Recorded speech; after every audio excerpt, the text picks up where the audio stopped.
I'm going to share with you what I learned over the last 14 months to operate a fleet efficiently. Ultimately, the drivers that have to take these vehicles need to have confidence in the DSP that they work for, and that they have the confidence that the van that they are driving is safe to drive, or that when they have problems with the vans, they know that their company is going to take care of it. If a driver gets into a van and the same old problem is there, and they don't see anything getting done to fix it, they will talk poorly about their DSP and not be proud of them. So, the priority for the fleet is to instill confidence into the delivery drivers, okay? And having avenues for the drivers to report them, either through their DVIC, which is primary, or communicating through dispatch, if you have a dispatch or an information control channel.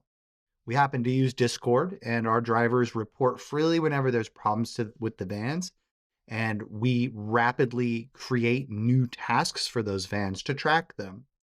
What I'm going to do today is I'm going to show you an insight into how we track these vans. There are a million ways to skin a cat, but this way we've found works best because it keeps everything in focus, and van problems that are reported don't get missed and don't become long-term buildup of problems. And the drivers recognize it. They see us fixing the vans, and we talk about fixing the vans to them so that they know that their concerns are heard, the vehicles are safe to drive, and that when they get in it, they're confident that everything's going to be okay and they're not going to get hurt. So I'm going to show you Asana and the Fleet Portal and kind of how we use the two, okay? So Asana is this awesome task management application. We've sort of cheated a little bit in that it is a database of tasks, but it is not a database of vans or vehicles. But you can cheat it a little bit and convert the tasks and their identification into objects which simulate a database. Why does this matter? Why is this important? Well, as you can see here, we have several different teams that make up the key components to our DSP. One of the main ones is fleet, because without the vehicles going out on the road, the DSP is not running routes, just as there's HR, okay? If you don't have the personnel, you're not going to be able to run route commitments, okay? So what we've done is, step one, we created a fleet inventory. And essentially what this is a mirror of what we have over here on the left, Cortex, okay? Which is the fleet portal. Sometimes the OTR team will refer to it as KIT, Kilo India Tango Tango, KIT. But we don't refer to it by that acronym. It seems to be an Amazon internal thing. However, if you click on My Vehicles, when you're on the fleet portal, that's administration, fleet. You land on the fleet dashboard, and then you can click on vehicles, and you have them ordered by name. We've named ours the first two digits of our DSP, so RX01, RX02, all the way to RX50. We only have 38 branded vans, so we go through RX38, and any new rental vans that we get, we keep the same naming convention, but in parentheses, we use the rental agency's vehicle identification number, not the VIN number, but each rental agency that you work with has a unit number for their van, and we use that when we name the van.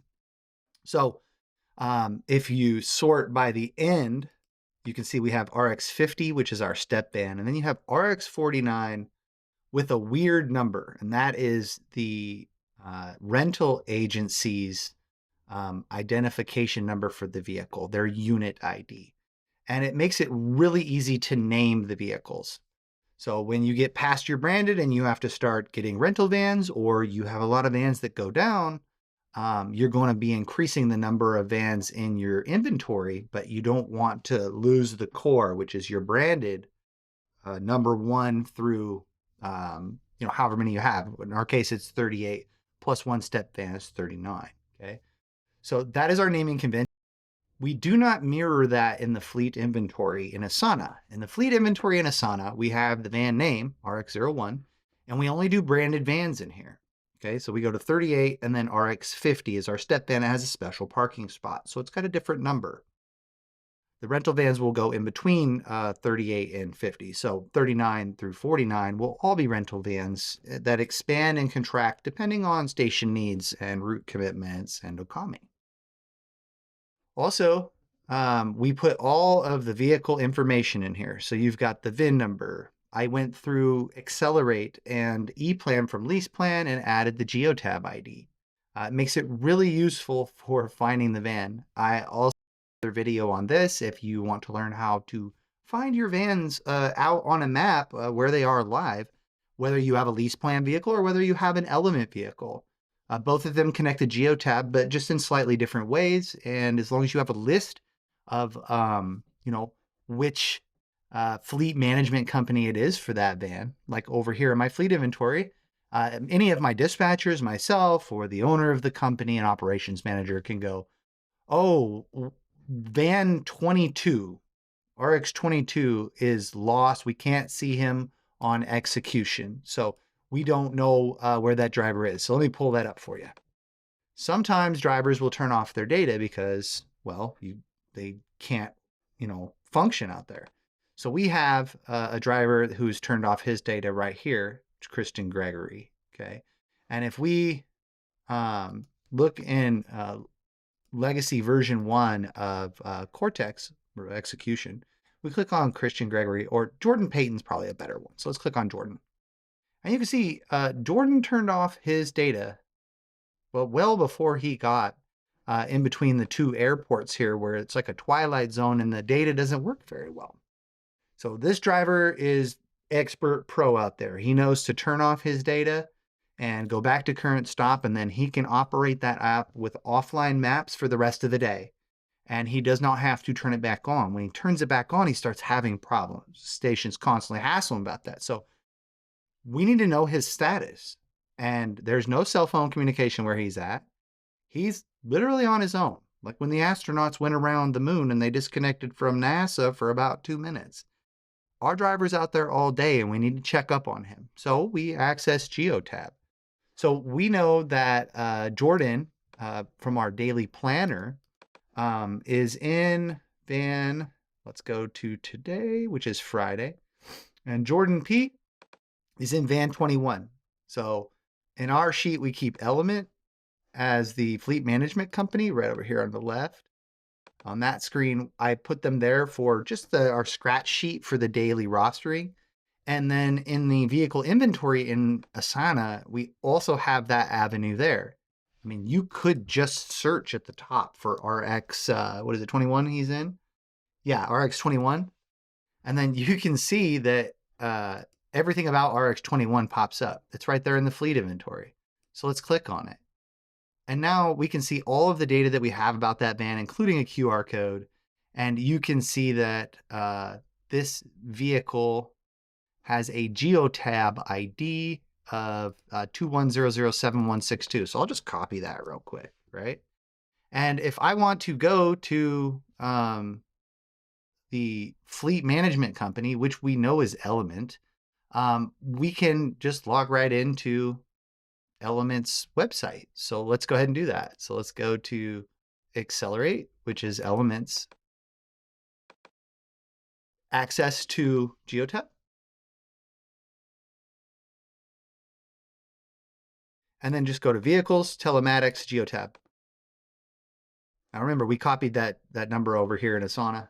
And then we can go to the map, click on Map again. And up here at the top search, you can either paste the VIN number or that Geotab ID. And it's going to take us right to that van. Oh boy, look at that. Does this take a little bit of time to set up? Absolutely. I spent many hours creating this. But why did I do it? The purpose behind doing this is to allow others to move into positions or avenues of growth within the organization and reduce the amount of training that it takes for them to gain experience.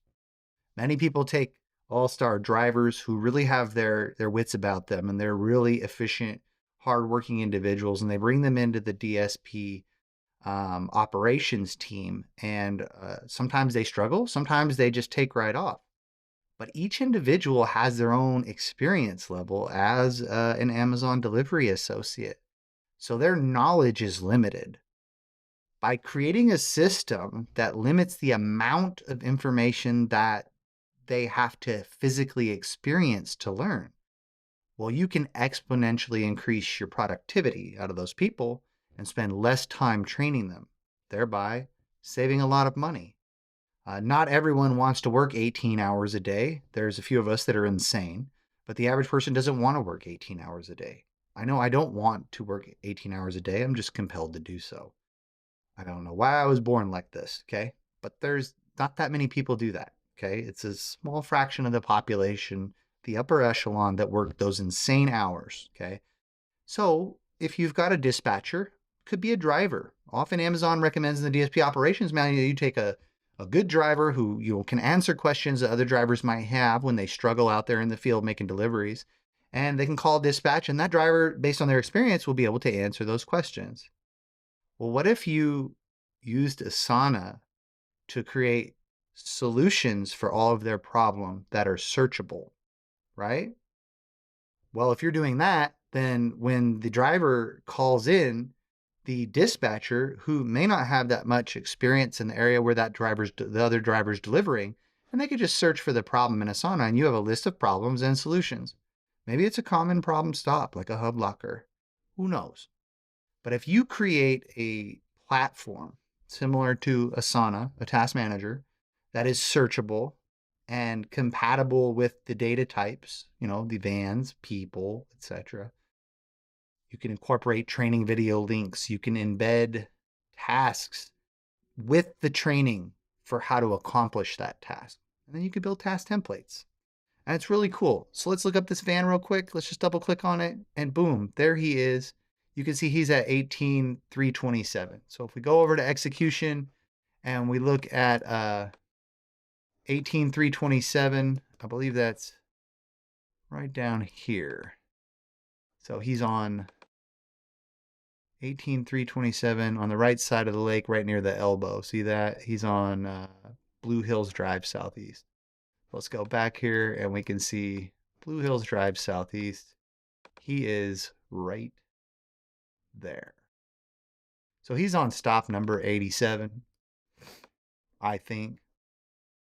And he may have done them out of order. So he's been doing this route for a while. So that's how you use Asana to quickly find the vehicles and to keep rapidly accessible information about the vehicle. Let's say you have a vendor that's coming on site and he needs to know the parking spot. Well, you just add a column for the parking spot right up here. That's pretty cool when they say, hey, what spot is it in? And you're like, it's B136.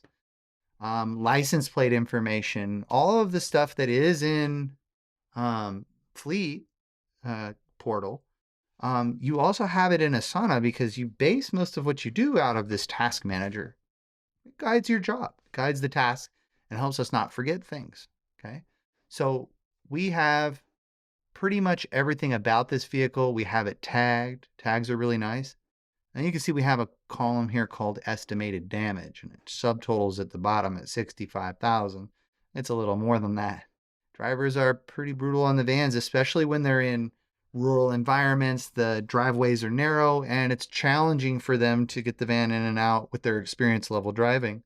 Most of them are between 21 and 24. So they're not that experienced in driving. They haven't been driving for that many years. So they're probably going to make mistakes.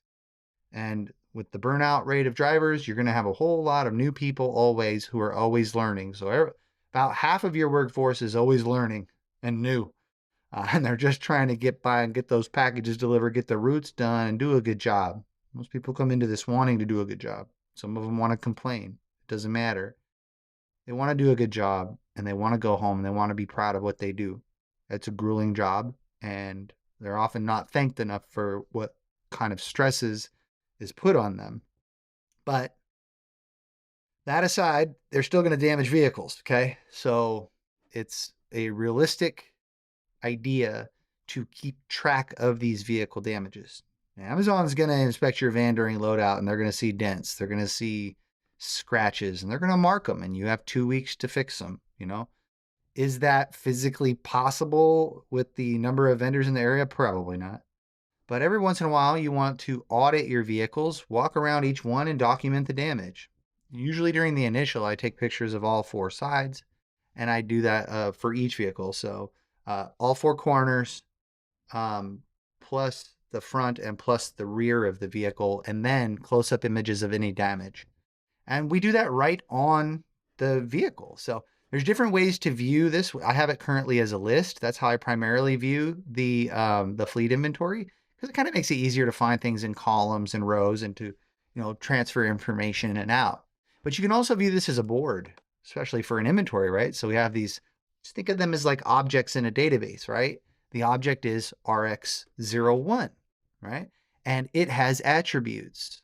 Well, you can customize those attributes. It's really cool. You would just click on the Customize tab, and you can see that for the fleet inventory, we have these custom fields, okay? And you can add more of them.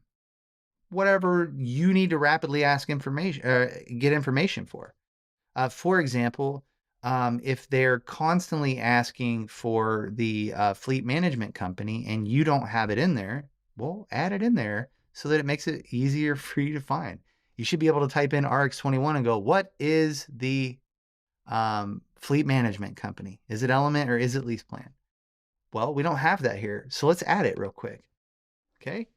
And I've actually already built this in another section of the library for the organization. So actually all we have to do is add from our library. And oh, there it is right there at the top, Fleet Management Company. Imagine that. So we click on it and now we have the Fleet Management Company there, okay? And you can see we have Element and we have Lease Plan. Okay, so let's save changes and done. Now when we click on Van 1, you see there's an FMC down here. When you hover over it, it says Fleet Management Company. I happen to know that Van 1 is Element, okay? And actually all the way through number 11. Now it's kind of a pain to click on this vehicle and then go down here to this one and then click on this one and then it loads and then you have to, I mean, it's a lot easier when you're rapidly creating the fleet inventory to view it as a list. That way you can copy and paste items like this. So if we choose Element and then copy this, we should be able to copy and paste it. So there we go. So copy, and let's see if it'll let us paste it. Paste. It will not. So we should be able to drag it down. It is not going to let us do it. So we'll just have to click on each one of them, but it's a lot faster. So make sure that you've got a nice solid foundation for your fleet inventory. Now, everyone's done this with an Excel spreadsheet most likely, or you're using the fleet portal. Why is it important? Well, the fleet inventory is the objects with containing the tags. It's the base object in our pseudo database, our fake database, right, of all of our vehicles.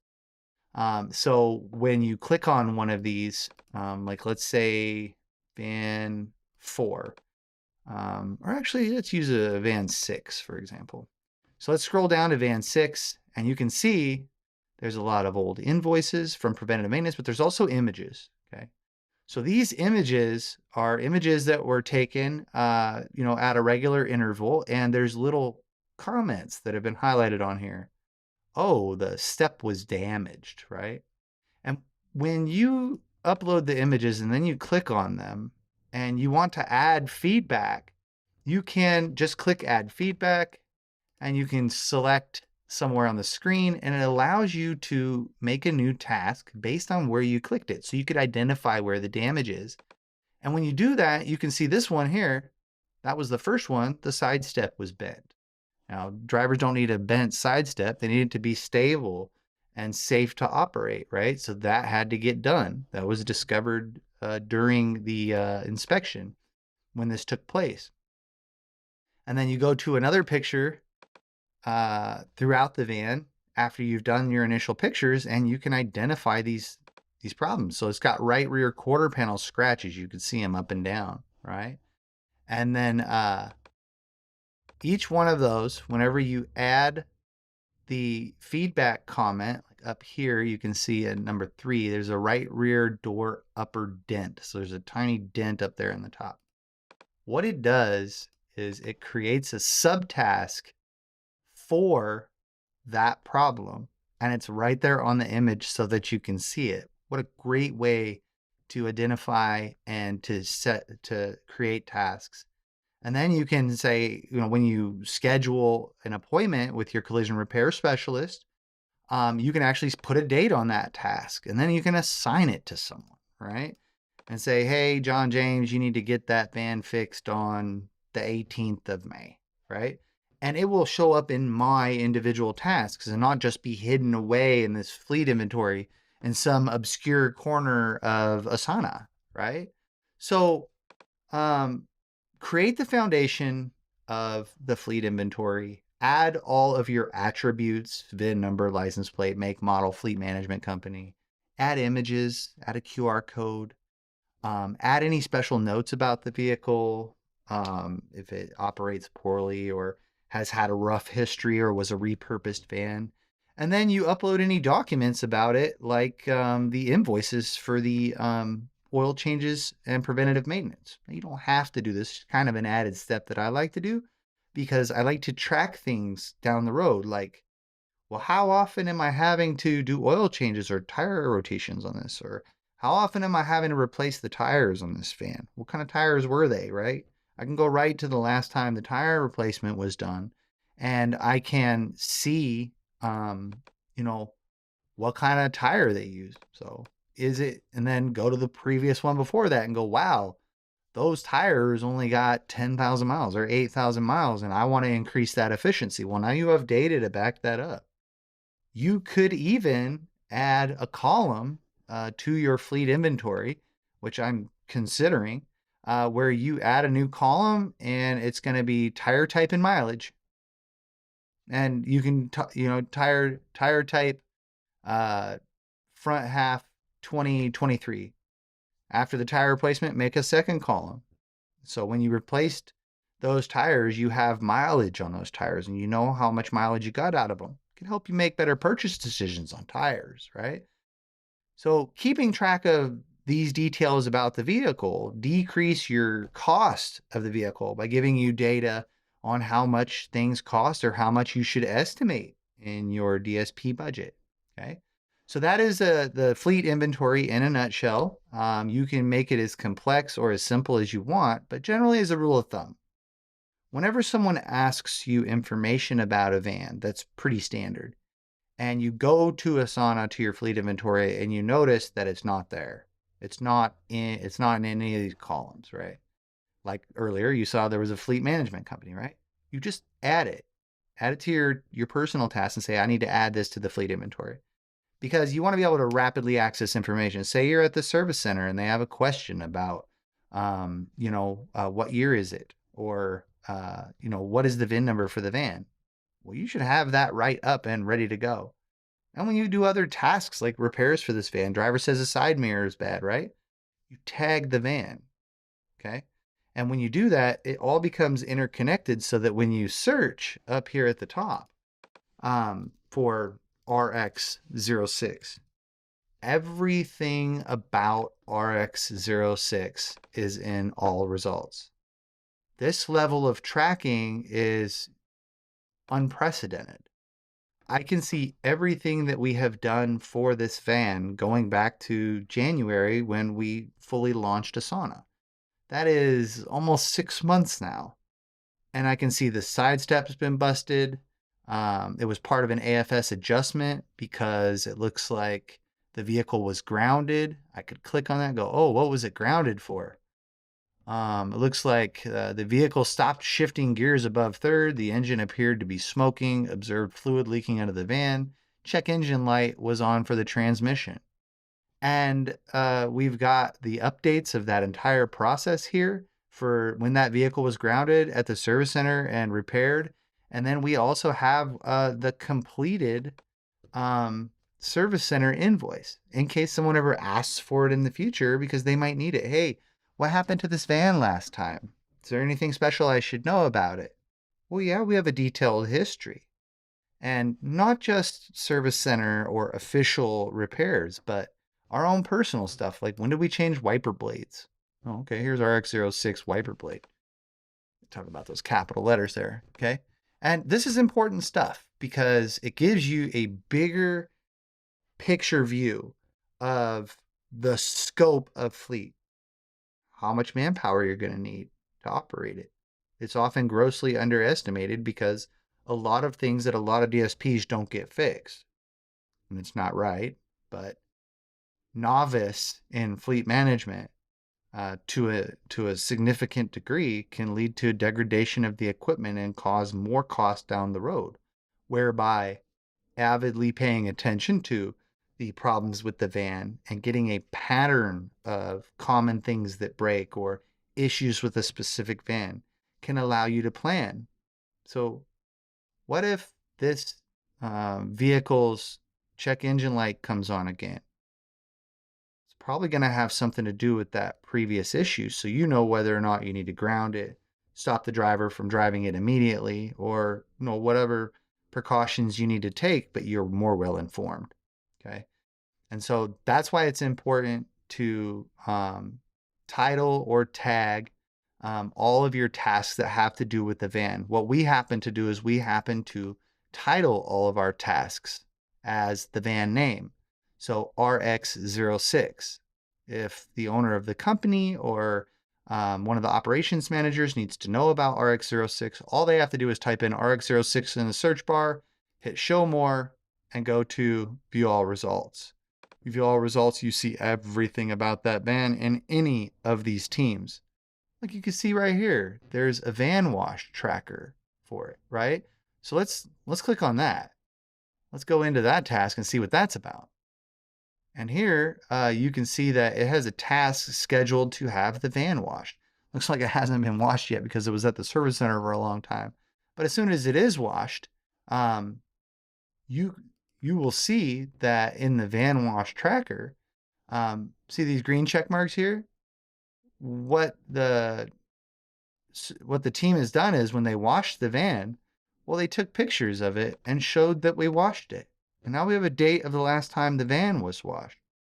These might not seem like, uh, significant things to keep track of, but if you notice that you're washing vans every 2 weeks because the station's grounding it, that might be grounds for, reaching out to the station management to see how you might be able to get some relief on that. Or maybe they could get a car wash station on site. Maybe they can see data. When you make arguments to your case or when you have a problem, Amazon wants to see data to back that up.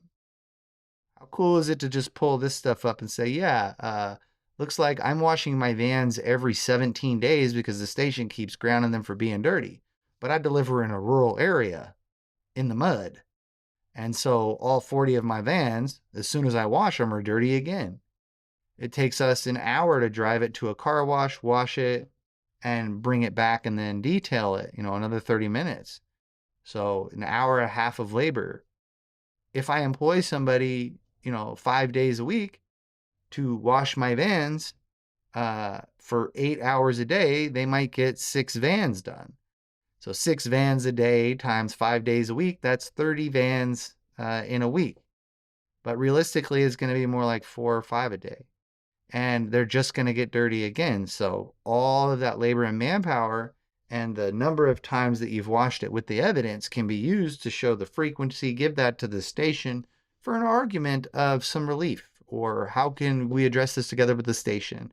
Can we get an automated car wash at the station? The drivers could just drive through. This would make the DSP experience better so that our business relationship with Amazon is enhanced and the station does want to please us. Even though they're our customer, we're their customer. There's both internal and external customers. Okay. So keep track of stuff. Keep track of the fleet inventory. Build those objects, right? And then have a maintenance team. Okay. So we have a fleet team and then we have a maintenance project. The maintenance project is kind of the crux of this whole thing.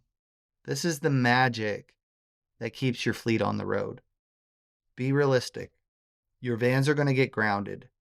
They're going to have problems. They're going to have flat tires. They're going to have vehicle damage. The blind spot collision assist is going to be damaged in the right rear of the van because the driver bumped the bumper corner on an object and it damaged the sensor that's inside of the bumper corner and probably pinched the harness. All of these things are going to happen, and they're going to happen at an alarming rate because we don't have that much on the job training, driver training for these drivers. They only get a couple of days, a day behind the wheel, and then a ride along with a experienced driver or a driver trainer for their entire nursery route. That's barely maybe 10 hours of driving training.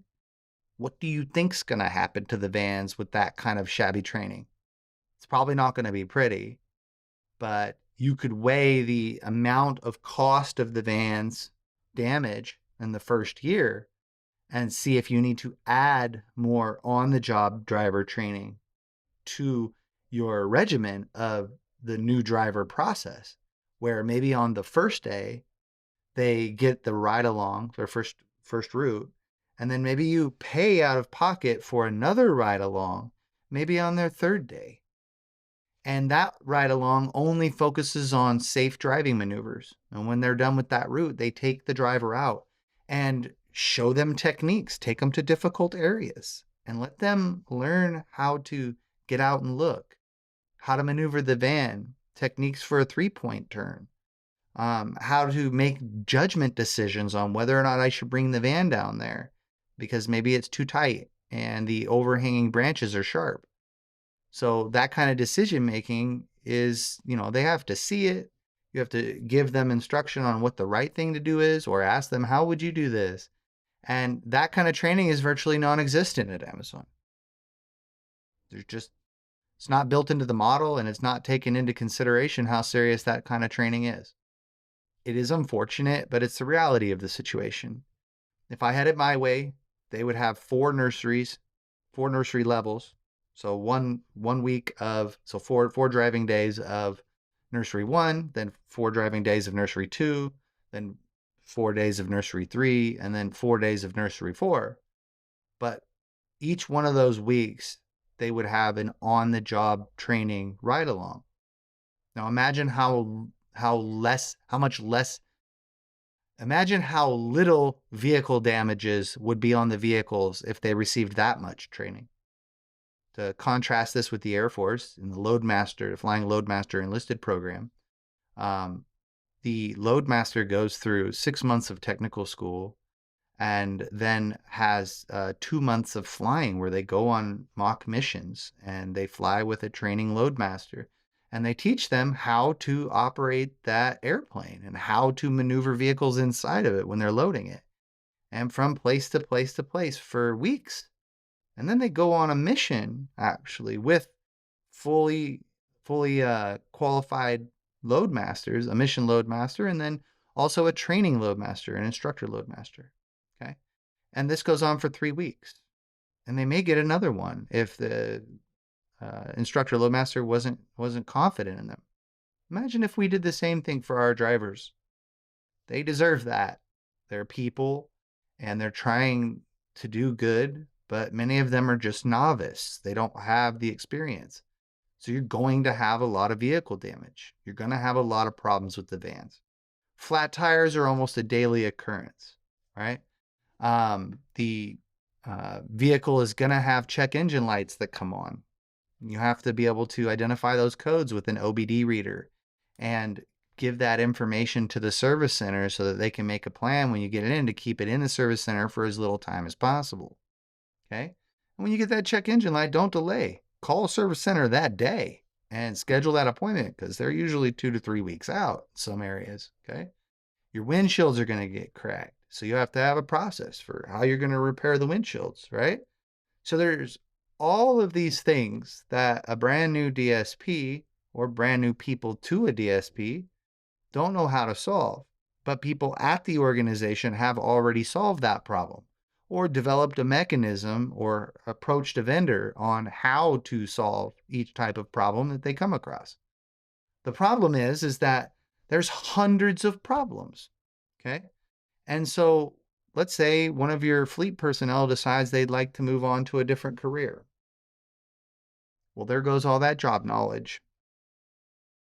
That's a scary thought, right? That you had someone who knew how to solve all these problems and then poof, they're gone on to other things. It's a fact that, people jump careers in this day and age.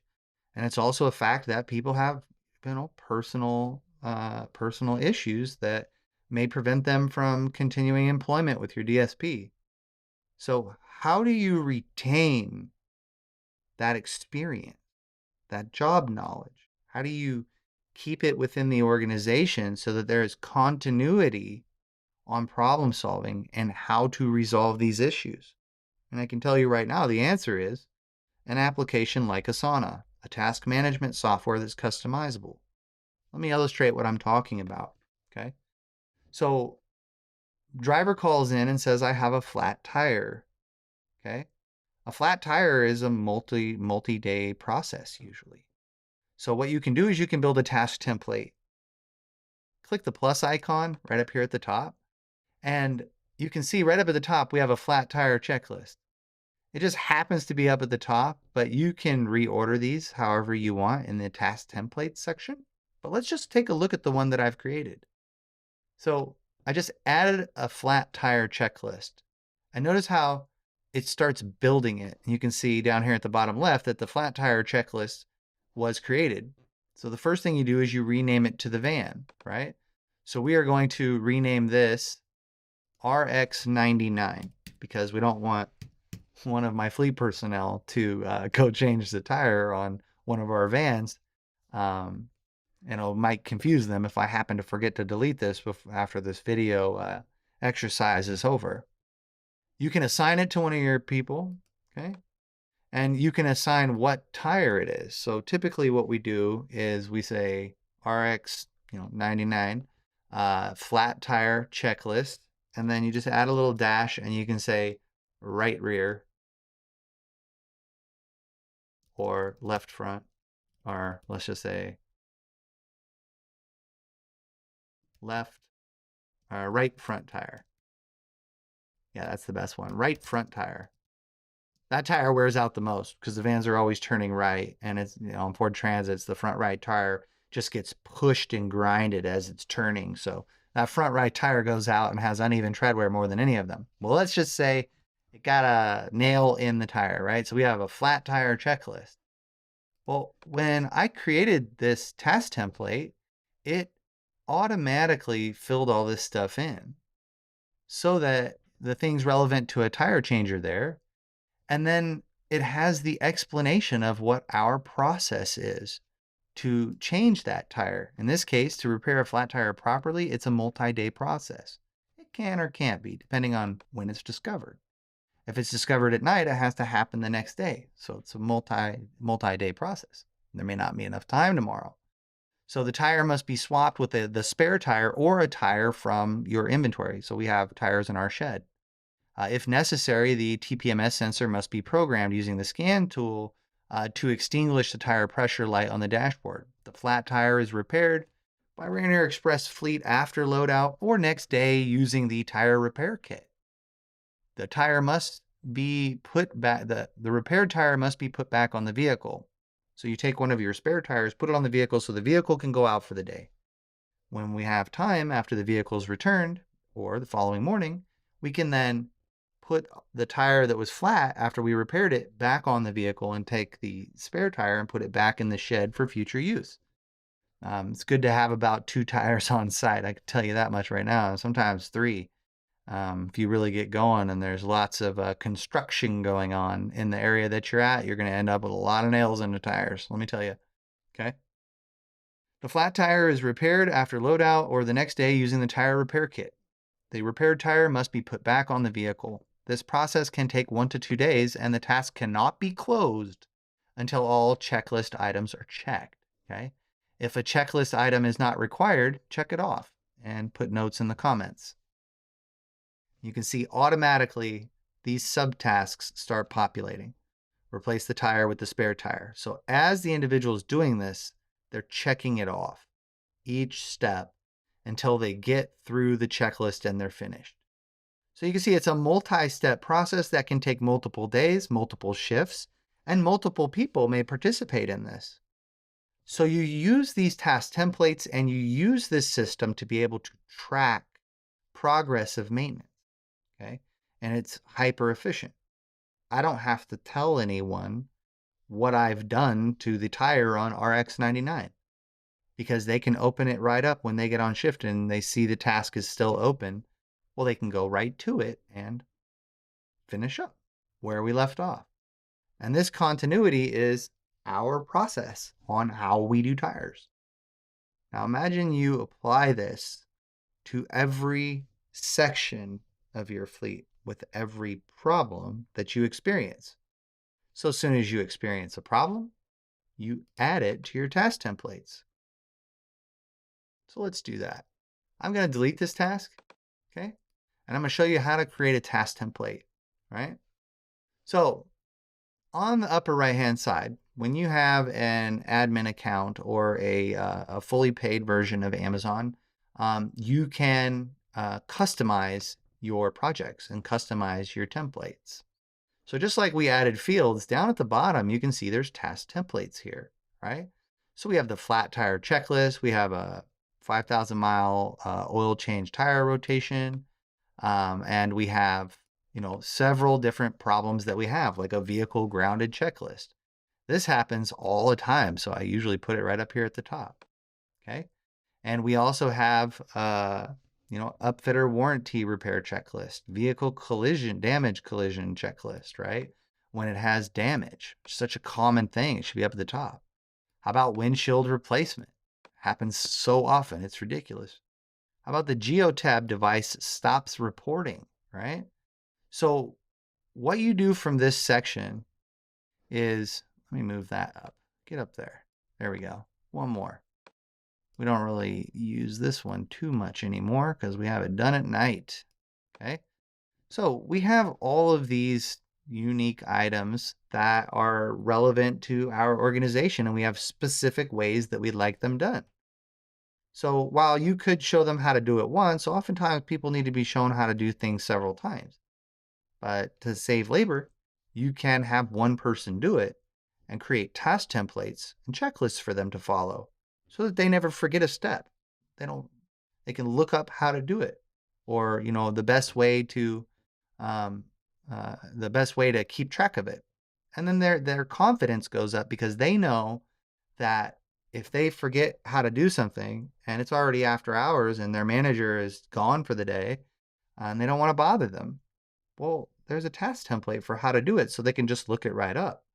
And then you can embed the training for how to accomplish each of those tasks inside of the task itself. Could be a link to a video, could be, more detailed explanation, subtasks, etc. So let's look at add a task template.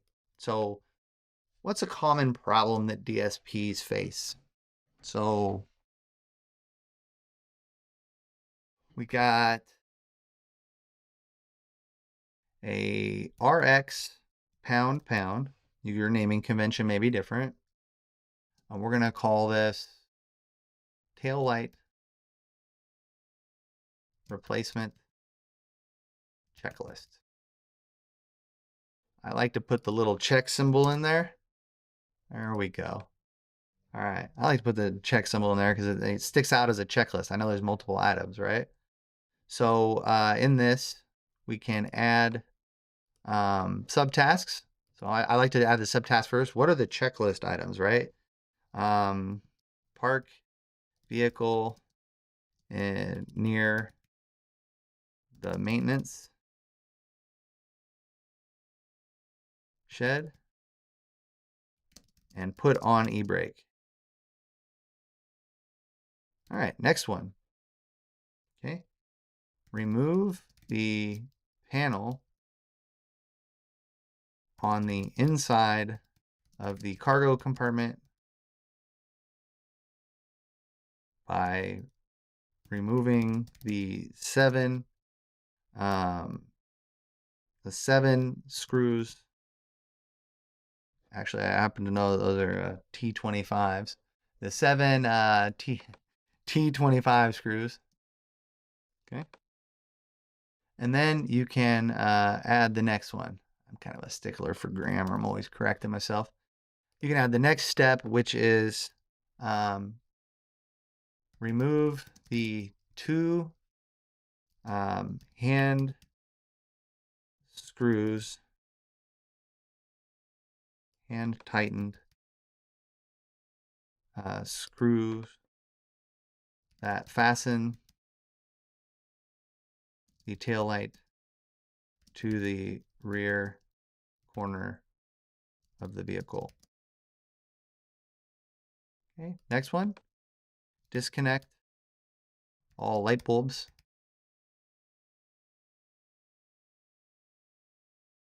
This is if they damaged it. Disconnect all light bulbs and remove wires.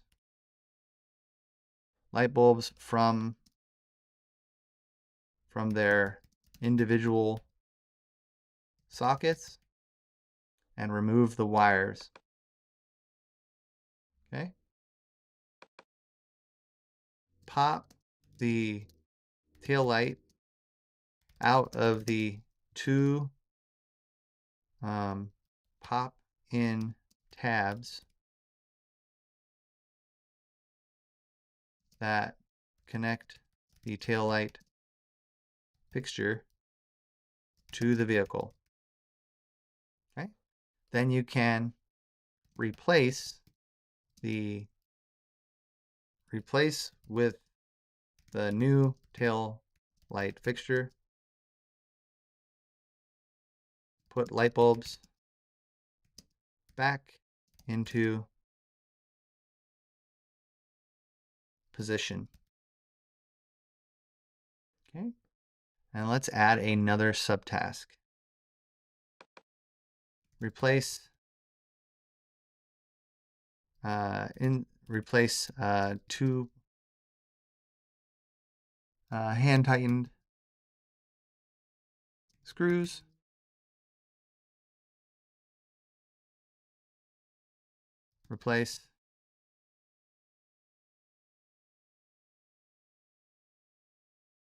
Replace panel with screws. Okay.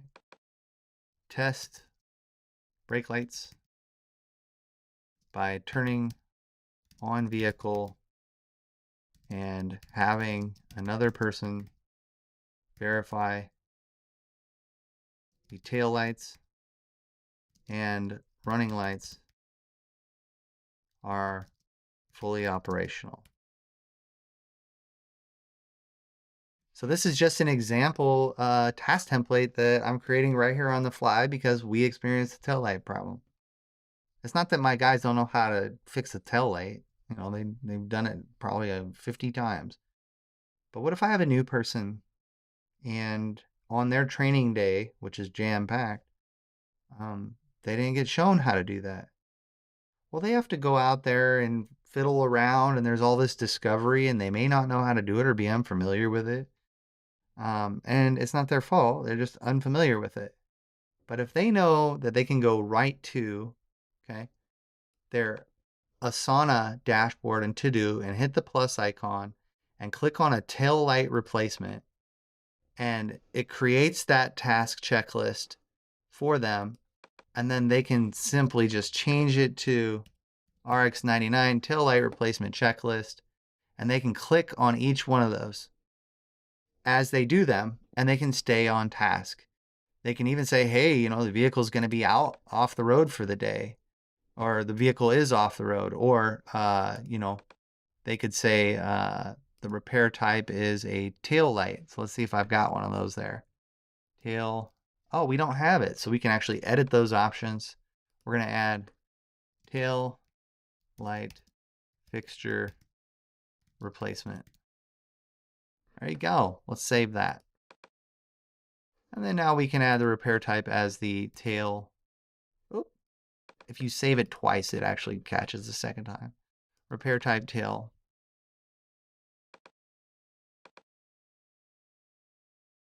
It is not wanting to do that. Let's go down there. Where is it at? Oh, put it in the wrong spot. There we go. Add an option. Paste it in there. Tail light fixture replacement. Save. Now go to repair type and tail light replacement, right? Right there. Boom. It even shows up on the task. What's going on with it? Okay. Did the DA ground it? Yeah, the DA grounded the vehicle in Cortex. If you see that on the task when you start your vehicle inspections in the morning before the drivers get there, shoot, you know that also has to be ungrounded in Cortex, because when the driver scans into the VIN, it's going to be grounded, okay? And you have to prove that you repaired it. So you might need to take a picture of the replacement and say mark as repaired, upload the picture. Or if you have a statement or a draft template document that you use, I used a post DVIC supplementary of a report. I created one myself.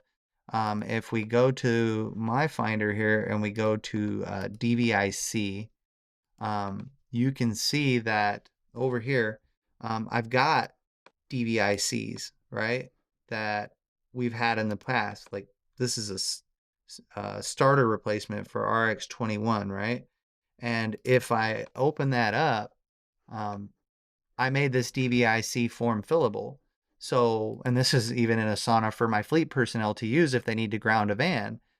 Each one of these items, if you click on form filling on a Mac or on a PC, you can actually go in here and you can check things, right? You can mark things, or you can create this DVIC supplemental information form, which is form fillable. And you could add extra information there, like replace the light fixture, and all the tail light is now operational and free of cracks. So then you would, export that one page. And then if you needed to, fix it, let's go with RX18. There you go. And let's say that this here, where it says damage, was actually the tail light was the damage. Well, you'd click on this and say mark as repaired, okay? And then, upload the file. Could be your DVIC supplemental information, which is sort of like a statement. Or it could be a picture of the repair showing that it's completed. Pictures have a date and timestamp on them, so it's verifiable that it was done, recently. And then you put service completion date. So now that vehicle would then become from grounded, which let's check one of mine that's grounded. This one is grounded for physical damage. So side panels damage, you can see it's out of service body shop, but it's also grounded. If you see that up there, right? So when they put DA DVIC grounded in Cortex, you can see that either a VSA where the station inspects or the driver when they inspect can, ground the van. So it'll show grounded immediately when there's an unsafe issue with the van and you got to repair it and you got to get it done. You got 2 weeks to do it. So you have to be on top of it. If you have 25 van problems in a day, which has happened, you're not going to remember all that. And putting it on a piece of paper isn't going to help your organization because you can't easily share that information. Even whiteboards make it difficult because it's lack of detail and information. What's our status on this? If you're asking people what the status is of a vehicle repair, you're already behind. It takes that level of attention to detail. This isn't something to scare a DSP owner off or a fleet personnel off. It's just that the impetus is on rapidly identifying problems with the van, tabulating, creating tasks for them, and then assigning them dates on when it should be done. And this needs to happen daily. At my particular DSP, what we do is a driver reports a problem. The dispatcher puts it in for 7 a.m. tomorrow morning for the fleet personnel to look at when they come in. Because fleet gets off at 3, let's say. Well, if the problem happens at 9 p.m. at night, when fleet logs in the morning, they may not see that there was a problem, even in Cortex, because on the fleet dashboard where they identify problems, if we refresh this page, let's see what we got. So we have no new defects, but if a driver or the station marked a problem with the vehicle, it would be under this section here, the new defects. But at midnight, that resets. So when the fleet personnel come in the morning, they're not going to see that defect, right? So how do we address that? Well, you have the driver either mark it on there and tell the dispatcher, or they don't tell the dispatcher and you create a task for the dispatcher to check fleet for new defects before they go home at night, and then add a new task at 7 a.m. tomorrow morning. And by doing this, you miss less issues that were reported. Okay. So it's critical to have good task management, but it's more critical to input the tasks and to put them on a due date that isn't going to prevent them from being lost to time. So if we scroll all the way down here to the bottom, you can see I have RX-19 right side mirror arm is broken. But notice how it doesn't have a due date. And the mirror still functions, but this RX-06 sliding door is difficult to open from the inside. These hard keys need to be reprogrammed. The overhead light fixture in 25, these have no dates. And guess what? They stay down there at the bottom because they don't have due dates, right? If you add due dates to them, they stay at the top of the list and they're starting to show overdue. You can see this one here says tomorrow, right? The backup camera is not working, okay, on RX-06. Well, RX-06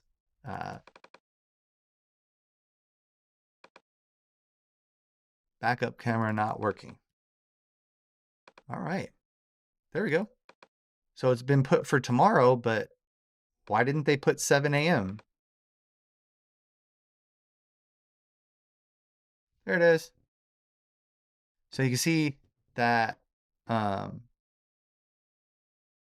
that RX-06 backup camera is not working, is now for tomorrow at 7 a.m. When the fleet personnel comes in, they're going to see that, and then they're going to know to fix it. Driver reported that van 4's driver door will not close. We got to repair it. So these are being reported in as drivers are driving them because the vans just fall apart. They're not designed to be run for 200 stops a day, 10 hours a day, 7 days a week. They're just not designed for that, so they're going to fall apart. Things are going to happen. Report them.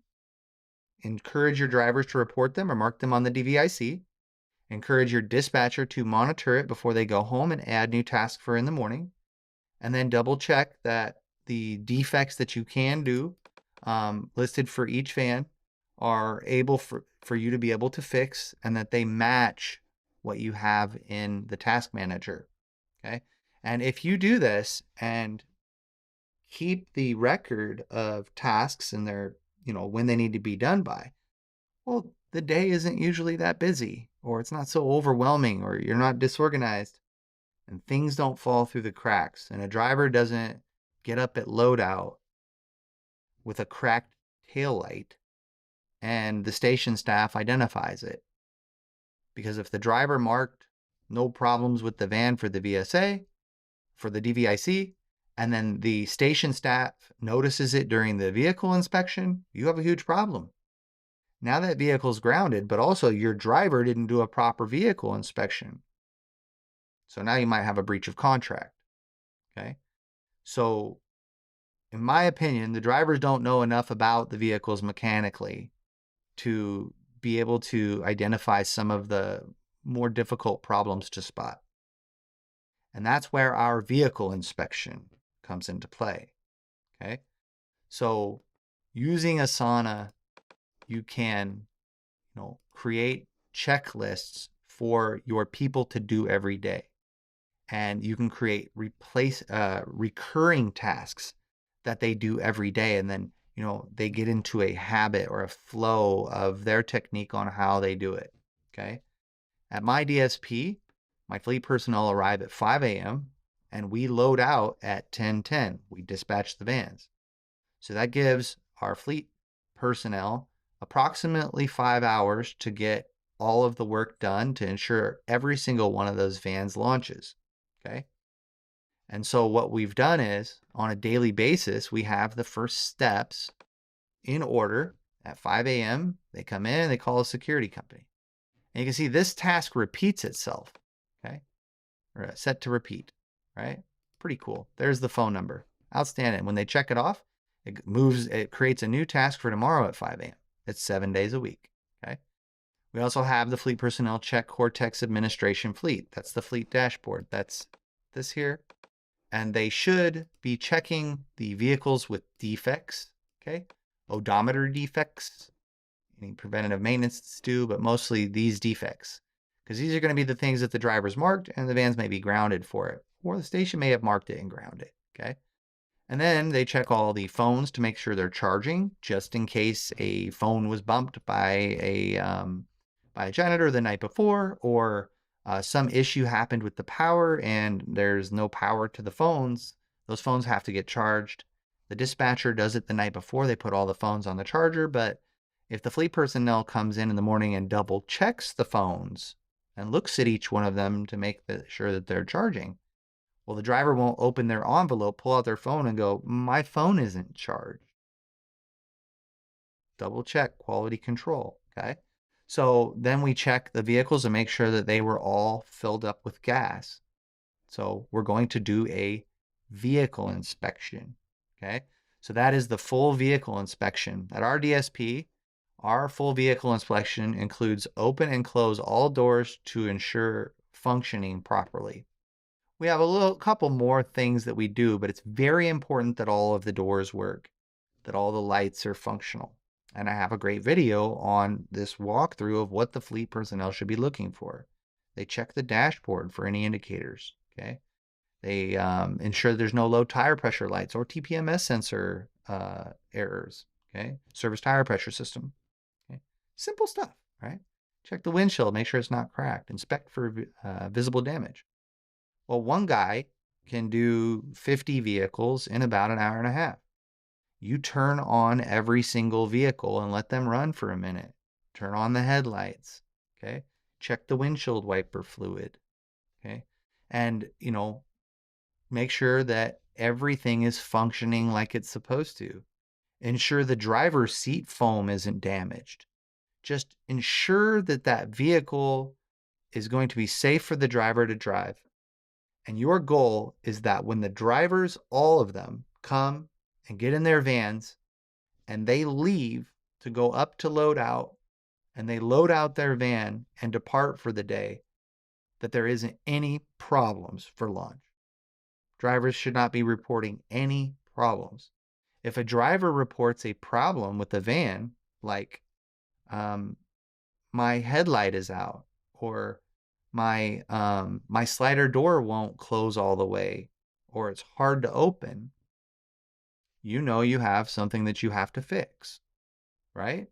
About the inspection process, because the vehicle inspection is critical to identify any problems before there are even problems at all. And time permitting, you could be able to get them repaired, or if you're not running the full complement of routes for the day, maybe you can mark that vehicle out for the day.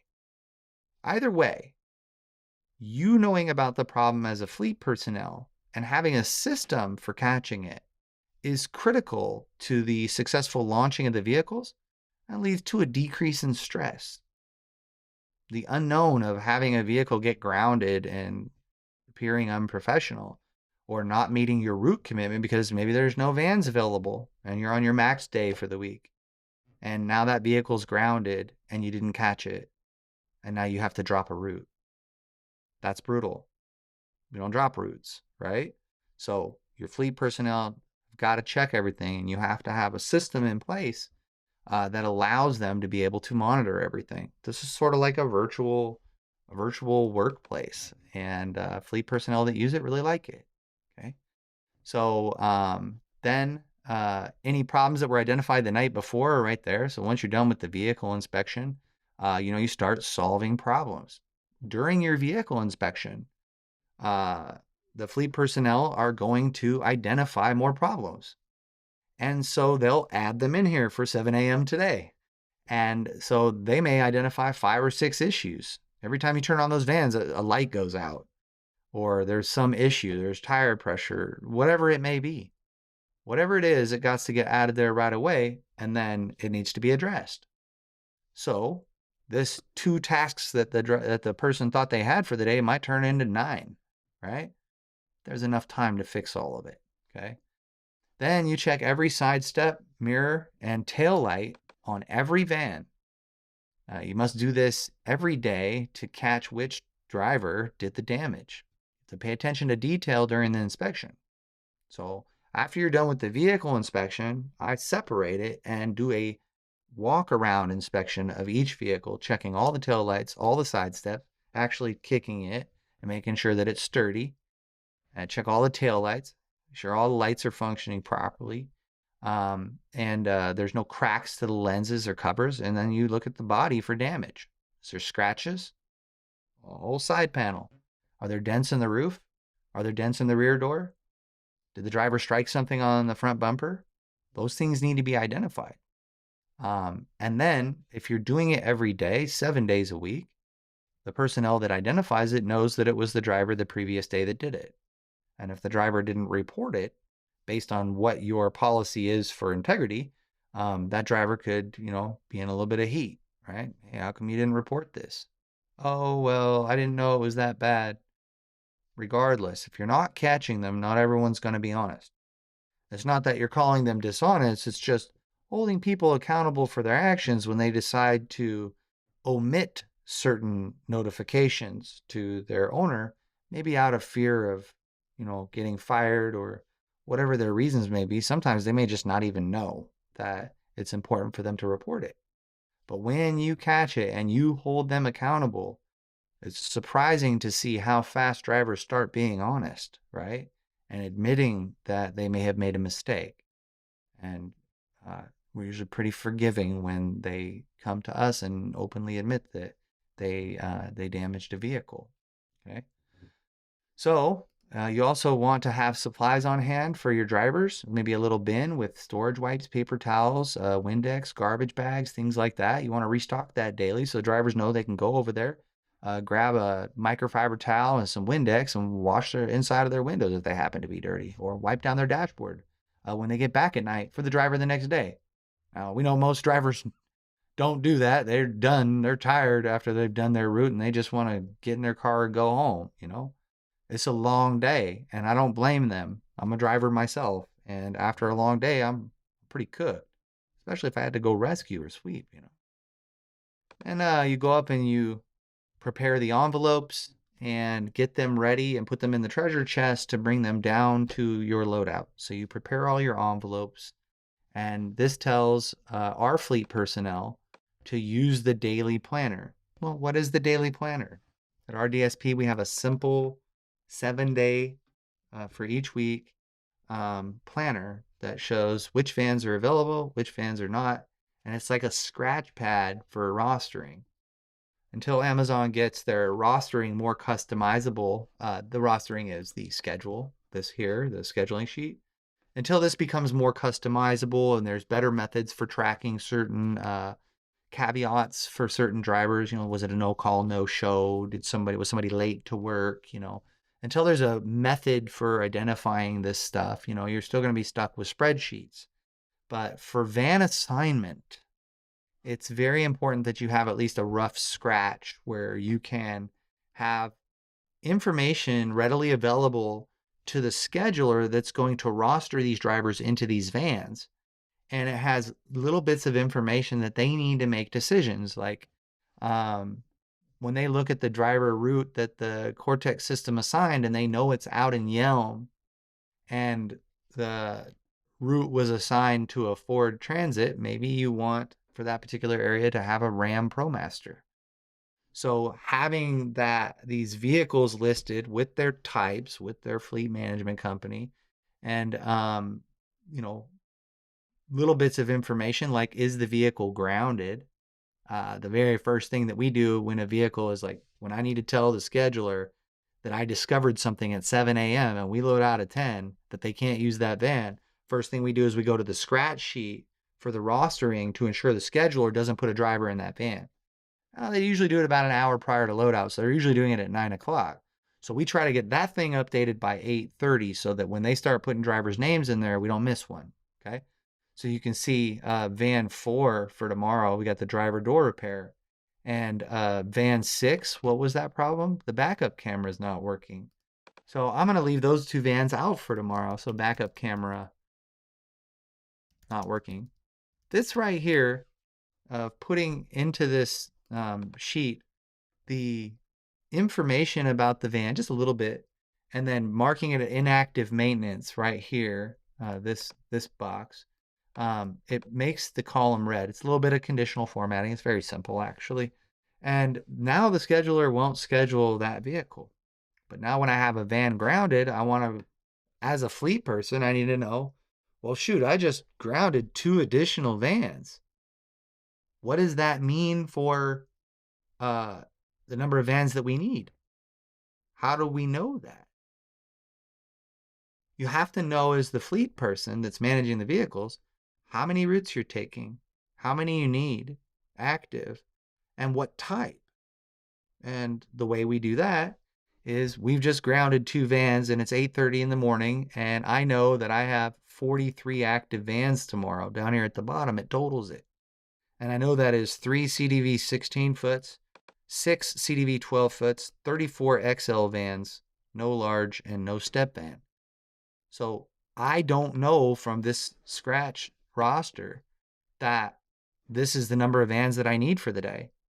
And as a fleet person, I need to have the vans set up and ready to go before the scheduler even arrives to work. Sometimes we're cutting it close, but I need to know this information, and it needs to be paid attention to by the fleet personnel.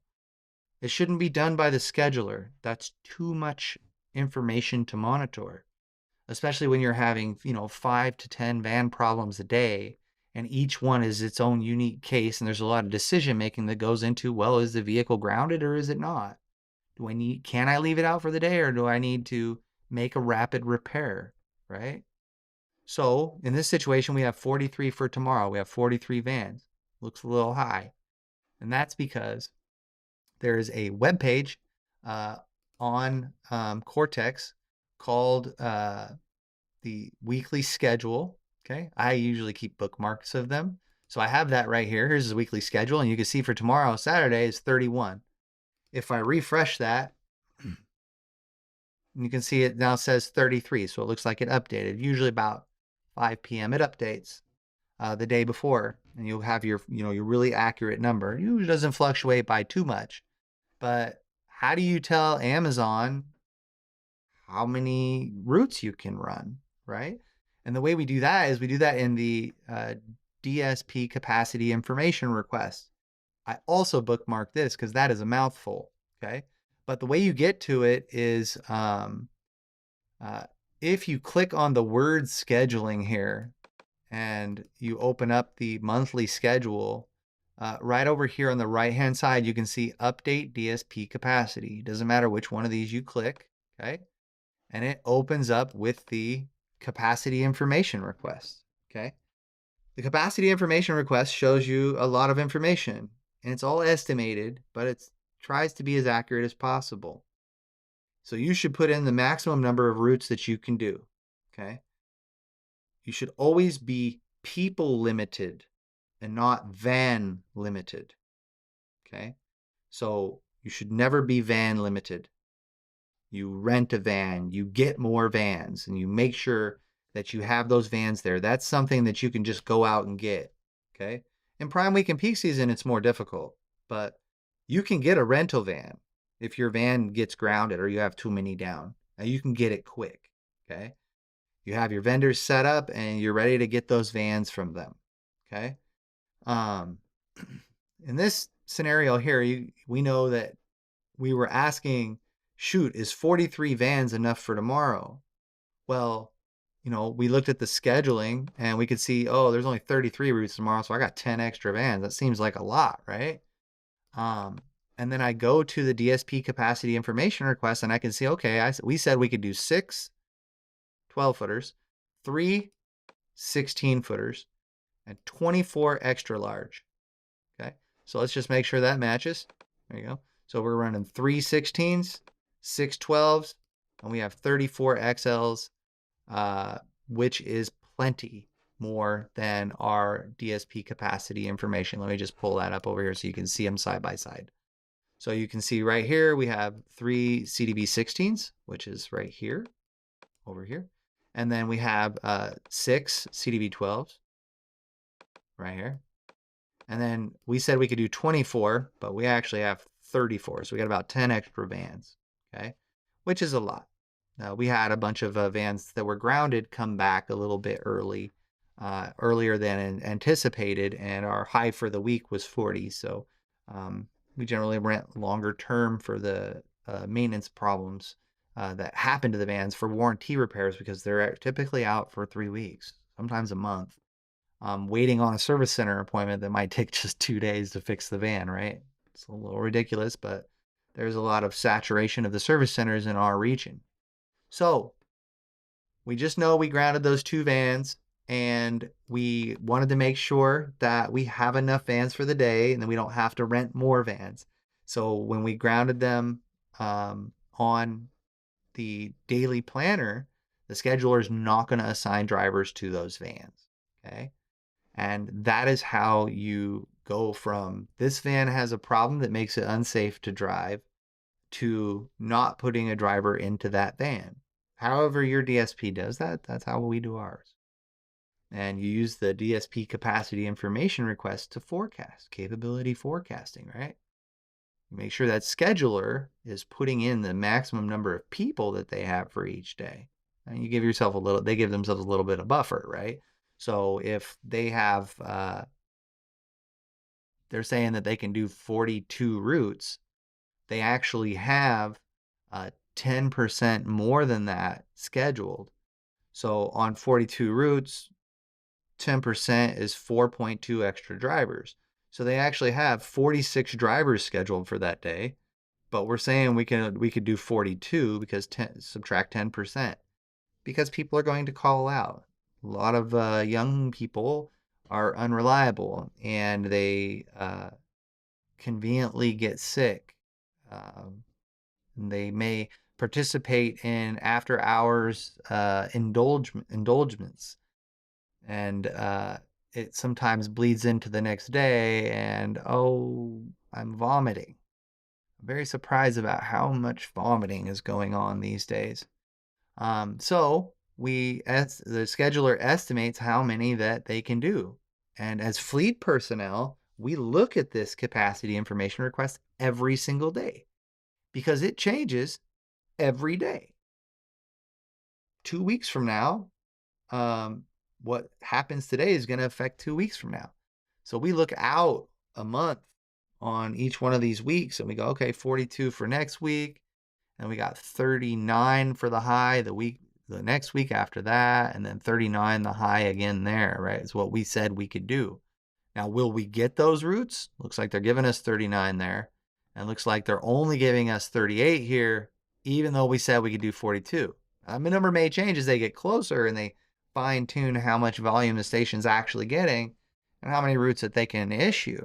And so you might get 42, but you need to be prepared to give 42 routes next week.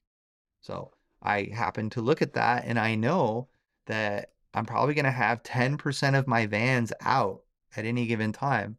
As you can see here on this sheet, we have 50 vans right now total. And we have 1, 2, 3, 4, 5, 6, 7 vans out. So 10% of 50 is 5. So I should have the number of routes that I'm expecting to take plus 1 for the sweeper or a backup maintenance van. You may even have 2. In case one of the vans goes down, you already have one ready to go, but you want to manage it very closely so it's not too many vans, right? So you never know how many vans are going to go down or how long they're going to be down for, but typically 10% is what you should gauge on how many vans are going to be out for maintenance issues, warranty repairs. So that is how we update the daily planner to let the scheduler know we've got a problem with a van that was identified during inspection, or we don't have enough time to fix it in the morning. And that way the scheduler doesn't plan a driver for that vehicle. I'm going to throw this back in here. We're going to jump right back over into Asana because I want to highlight that checklist discipline is important. Checklist discipline is going to the checklist to stay on task on what's on your plate for the day. And an operation like a DSP, that could be any number of things. It's not always the same thing every day. That's kind of the allure for some people who like, not the same mundane thing every day. There's always a project, there's always something that needs to be fixed, but it needs to be tracked. And then the checklists associated with that have to be followed accordingly so that you have checklist discipline. Checklist discipline is opening a task and completing each of the subtasks inside of it until that checklist is complete, until that task is complete, and then move on to the next one until all of the tasks for the day have been completed. So I'm going to go ahead and just show you one more thing about our Asana layout, actually 3 more things, and show you kind of a rough overview of how we track a couple different things in one project. There's 2 different ways to set up your Asana. You can separate things out. For example, we have maintenance here, which has all of our to-do items of new things. And we can keep track of, important tasks of issues that were reported. But sometimes there's other issues that you want to track, but you don't want them embedded into the daily to-doist. It's something that maybe is forecasting or planning or preventative maintenance, right? So there's 2 ways to do it. You can create sections inside of this project, like you will see to do, and then vehicles off road. These are vehicles that are grounded right now and they are not drivable, okay? And then you can see we have another section that's small and it's tire replacements. And then we have another one, which is seat back foam. So during the vehicle inspections, our fleet personnel identified that several tires needed to be replaced. And they also, their tread is getting low or they have uneven tread wear. And then you can see that they've also identified that 4 vans have seat back foam is wearing down on the right side. So the seat back foam does driver seat. It is only the driver's seat, not the passenger seat. So what we do here is, I'm just going to quickly update this while it's live with you, because when I do notice a problem, I like to fix it right away. Maybe grammar, or maybe, the more efficient you are with the task layout and punctuation and grammar, the more legible it is and comprehensible it is to the person doing the job tomorrow, or that's going to be attacking these checklist items and these tasks. Okay. So that's one way to do it, is to separate it into separate sections within the project. So this is the maintenance project, and there's separate sections. Another field of thought, which is equally as efficient, is separating things out. So you can see we've begun to separate things like the maintenance, the fleet inventory, warranty items, parts inventory, vendors, van wash tracker, sliding door inspections, rental van tracking. There's all sorts of things that you can separate out. These tire replacements over here could go over here into tire replacements. The seat back foam can be its own project, right? It doesn't have to be a section inside of maintenance. I just happen to have it right there because it's kind of easy to quickly, go over there and look at it while I'm on my iOS device. When you're using a software application like Asana, it's important to set your framework and to be constantly modifying it until you're not making that many changes. I haven't made very many changes to the process for these tasks in probably a month, but it took 4 or 5 months of experiencing each problem and saying, oh, I need to create a task template for that, or oh, I need to add a new section here. Over time, it's just sort of evolved into what it is, and there's no real need to be changing stuff too much anymore.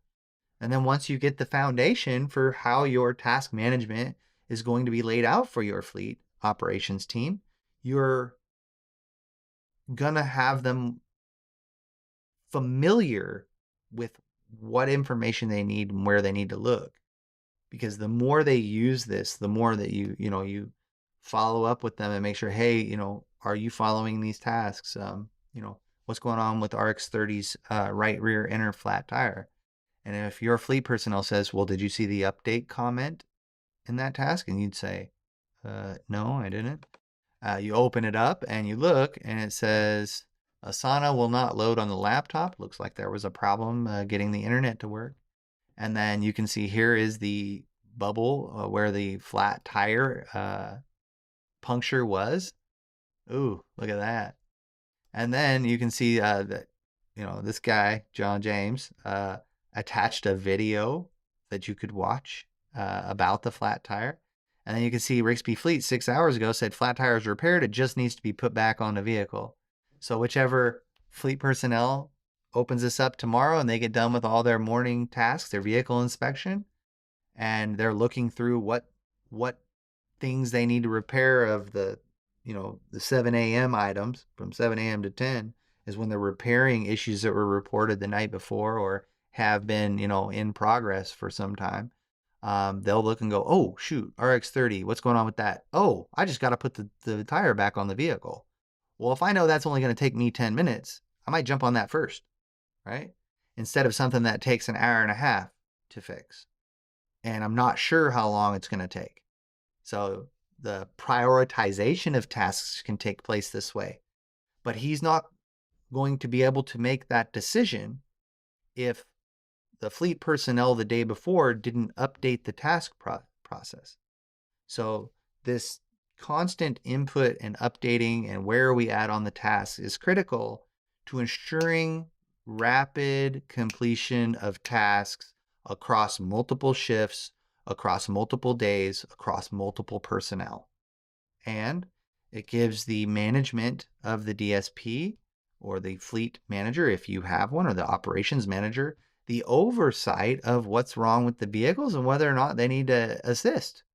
They can look at this and say, hey, is there anything you need me to do? Yeah, I've got a lot of vans I got to transport today to the service center. Can you spare one of the drivers if all the routes are filled?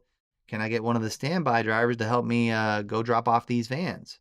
Oh yeah, absolutely. Look at that coordination, right? So this is important as a management system for tracking tasks. This is just one that we use. There's many different types of task managers. There's Slack, there's Todoist, I just found that Asana has the best user interface. It's very friendly. It's familiar to people who use, social media apps, and its customization is pretty much unparalleled. I mean, to be able to cheat a database with objects like tasks or vans or personnel, and then customize those fields is incredible. And I would recommend it for Amazon especially because if you want to go from an A grade, a fantastic, to a fantastic plus, you have to pay attention to a lot of things. And we can only hold so much in our mind. Multitasking isn't even really a thing, right? So to be able to keep track of things and not forget them when you have task saturation, Asana pretty much takes the cake on that. And to be able to kind of customize your organization's digital workplace and enhance communication amongst your personnel and get the job done and accomplished rapidly so that the drivers have safe vehicles to drive and you're not paying excess out of pocket for rental vans because vans aren't getting repaired in a rapid enough rate.